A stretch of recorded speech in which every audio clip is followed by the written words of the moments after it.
परिवादी तरुण अग्रवाल ने मीडिया से रूबरू होते हुए कहा कि उसने मार्च 2022 जवाहरलाल नेहरू अस्पताल में संचालित लाइफलाइन मेडिक्योर ड्रग स्टोर संख्या 1 से 40 रुपए देकर 2 इंजेक्शन खरीदे थे।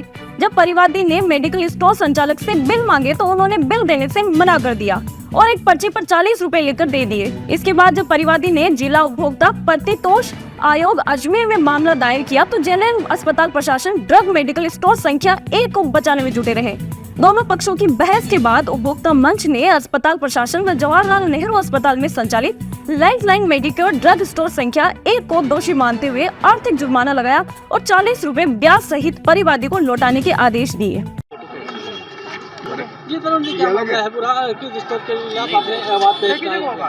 देखिए, मामला मेडिकल स्टोर से जुड़ा हुआ है। मेडिकल स्टोर भी सरकारी मेडिकल स्टोर जहां धांधलियों की भरमार हो रखी है और अस्पताल प्रशासन जो इस मेडिकल स्टोर की लाइसेंसिंग अथॉरिटी है वो मेडिकल स्टोर संचालक को बचाने का प्रयास करते हुए इस केस में दिखा है।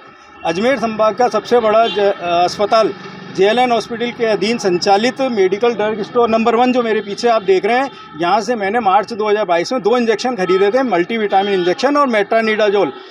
ये दोनों इंजेक्शन लेने के बाद मेरे से मेडिकल स्टोर संचालक ने 40 रुपये की मांग की। मैंने उसको 40 रुपये दिए। मैंने उससे बिल मांगा तो कहता है कि नहीं, हमारे यहाँ बिल नहीं दिया जाता है, सिर्फ सर्जिकल आइटम का हम बिल देते हैं। मैंने कहा ऐसे तो कैसे संभव है, हर बेचे गए माल का बिल देंगे, देना अनिवार्य है और ये तो इंजेक्शन है। अगर मेरे साथ कोई अनियमितता हो जाती है इंजेक्शन को लेके तो मैं कहाँ जाऊँगा। उन्होंने कहा नहीं, हम यहाँ बिल नहीं देंगे, आप चाहें जहाँ आप शिकायत कर सकते हैं। इसकी मैंने जेएलएन अधीक्षक को शिकायत की, मेडिकल कॉलेज अजमेर प्राचार्य को शिकायत करी, ड्रग कंट्रोलर को शिकायत करी, लेकिन अस्पताल प्रशासन, जैसा कि हम हमेशा देखते हैं कि उन शिकायतों पे कोई कार्रवाई नहीं करता, वो इनको बचाने का ही काम करता है। अस्पताल प्रशासन ने कोई जांच नहीं की। मैंने कंज्यूमर कोर्ट में दावा पेश किया। दावा पेश करने के बाद में ड्रग कंट्रोलर ने जाँच की।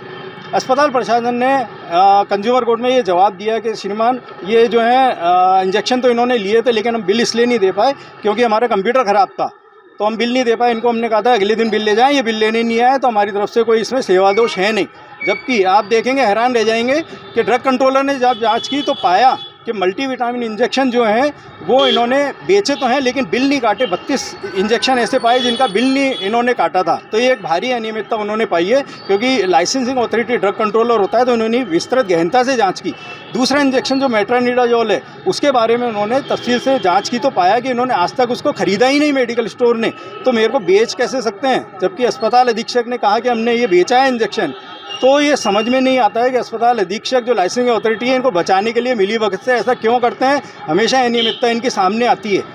फिर आप देखेंगे कि इन दोनों की तरफ से, ड्रग कंट्रोलर और अस्पताल अधीक्षक की तरफ से, जब कोर्ट में जवाब आता है, जवाब पेश करके वो गायब हो जाते हैं, उसकी पैरवी के लिए नहीं आते हैं। उनके खिलाफ एक पक्षीय कार्रवाई की जाती है, क्योंकि ये एडमिटेड हो जाता है कि ड्रग कंट्रोलर ने अपनी जांच में पाया कि इन्होंने बिल जारी नहीं किए हैं और भारी अनियमितता की है। इसके लिए 5 दिन मेडिकल स्टोर सस्पेंड भी रहा था।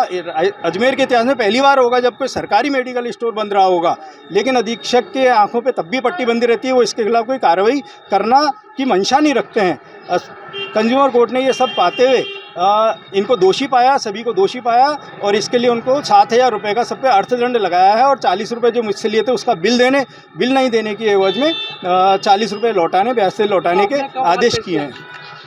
ये मैंने मार्च 2022 में मैंने ये इंजेक्शन लिए थे और 1 महीना मैंने इनसे जांच का इंतजार किया कि सब जांच करके मुझे बिल दिया जाए, लेकिन नहीं दिया। तो 1 महीने बाद मैंने दावा पेश किया। अधीक्षक कहते हैं कि साहब हमने अगले दिन का, तो मेरी शिकायत पे आप बिल देते थे।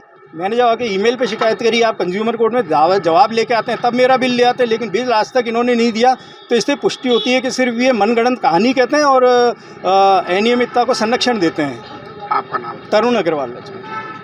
देश, दुनिया और शहर की खबरों की जानकारी के लिए देखते रहिए मरुधरा टुडे। मरुधरा टुडे के चैनल को सब्सक्राइब करें, नीचे दिए गए बेल आइकन को प्रेस कर लाइक, कमेंट और शेयर करें।